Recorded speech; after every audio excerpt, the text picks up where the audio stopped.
વડોદરામાં યુનિટી માર્ચના અંતે સરદાર પટેલની પ્રતિમાને રઝળતી હાલતમાં મૂકી દેવાતા વિવાદ કોંગ્રેસ પ્રમુખે આકરી ટીકા કરી કાર્યવાહીની માંગ કરી। સરદાર વલ્લભભાઈ પટેલની 150મી જન્મ જયંતિ નિમિત્તે યોજાયેલી યુનિટી માર્ચના કાર્યક્રમ બાદ સરદાર સાહેબની પ્રતિમાને બેદરકારીપૂર્વક રઝળતી હાલતમાં મૂકી દેવાતા મોટો વિવાદ ઊભો થયો છે।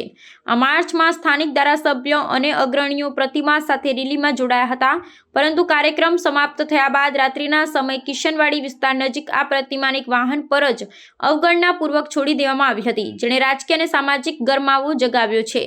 આ સમગ્ર ઘટનાને પગલે શહેર કોંગ્રેસ પક્ષના પ્રમુખે આકરી ટીકા કરી હતી। તેમણે આ કૃત્યને રાષ્ટ્રના લોહ પુરુષ સરદાર પટેલના સન્માનની અવગણના ગણાવી આયોજકોની જવાબદારી અને ગંભીરતા પર સવાલો ઉઠાવ્યા હતા। તેમણે આક્ષેપ કર્યો હતો કે જે પક્ષ દ્વારા દેશભરમાં સરદાર સાહેબના આદર્શોને ઉજાગર કરવાની વાતો કરવામાં આવે છે, તે જ પક્ષના કાર્યક્રમમાં આ પ્રકારે રાષ્ટ્રીય મહાનુભાવોની પ્રતિમાનું અપમાન થવું અત્યંત ખેદજનક છે। કોંગ્રેસ પ્રમુખે જવાબદાર તત્વો સામે યોગ્ય કાર્યવાહી કરવાની માંગણી કરી હતી અને આ મામલે સત્તાધીશો દ્વારા તાત્કાલિક સ્પષ્ટતા કરવામાં આવે તેવી અપેક્ષા વ્યક્ત કરી હતી। સરદાર સાહેબના આદર્શોને માત્ર કાર્યક્રમો પૂરતો સીમિત ન રાખતા એને સાચા અર્થમાં સન્માન આપવા અને જાળવવા માટેની જરૂરિયાત પર તેમણે ભાર મૂક્યો હતો। આ ઘટનાને કારણે યુનિટી માર્ચના આયોજન પાછળનો હેતુ અને ગંભીરતા અંગે શહેરીજનોમાં પ્રશ્નો ઊભા થયા છે।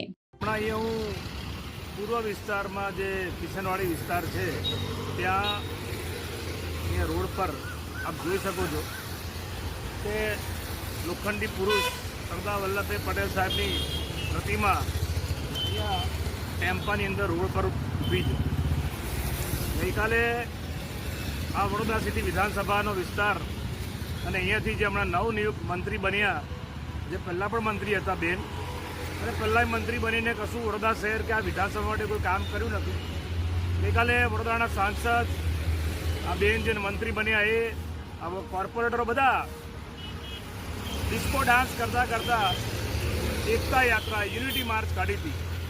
કેમ કે સરદાર વલ્લભભાઈ પટેલની 150મી જન્મ જયંતિની ઉજવણીના ભાગરૂપે અત્યારે તો બધા ભાજપના નેતાઓ પોતાના ઘરમાં ઊંઘતા હશે, આ તો પોતાનું કોઈ કામ કરતા હશે।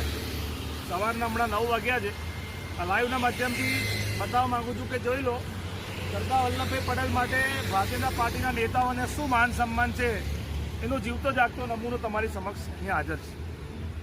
ગઈકાલે રેલી કાઢી, યુનિટી માર્ચ, અલગ અલગ જગ્યાએ સ્ટેજ બનાવ્યા અને પોતાના ભાજપના નેતાઓ પોતાનું સ્વાગત કરાવે, બધા જોડાયા, ડાન્સ કર્યો, પણ રેલી પત્યા પછી સરદાર વલ્લભભાઈ પટેલની પ્રતિમા અત્યારે અહીંયા રોડ પર છે। ખરેખર ભારતીય જનતા પાર્ટીના નેતાઓને તો સરદાર વલ્લભભાઈ પટેલ માટે દૂર દૂર સુધી કોઈ લેવા દેવા નથી। તમારી વાહવા થઈ ગઈ, તમારા ફોટો સેશન થઈ ગયો ભાજપના નેતાઓનો, પબ્લિસિટી થઈ ગઈ, ડિસ્કો ડાન્સ કરતા વિડીયો અને ફોટો વાયરલ થઈ ગયા ભાજપના નેતાઓના, એટલે હવે સરદાર વલ્લભભાઈ પટેલને તમારે રોડ પર મૂકી દેવાના। આ ભાજપની હકીકત છે। એવું કહેવાય ને કે મુંહ મેં રામ બગલ મેં છૂરી, ભાજપ કી નિયત પૂરી। સરદાર વલ્લભભાઈ પટેલના સામે એમના નામે પબ્લિસિટી લેવાની, પ્રસિદ્ધિ લેવાની, બાકી સરદાર વલ્લભભાઈ પટેલ સુધી આ લોકોને કોઈ દૂર સુધી લેવા દેવા નથી। અને કેટલું માન સન્માન સરદાર વલ્લભભાઈ પટેલને આપે છે આ આપણે જોઈ શકીએ છીએ।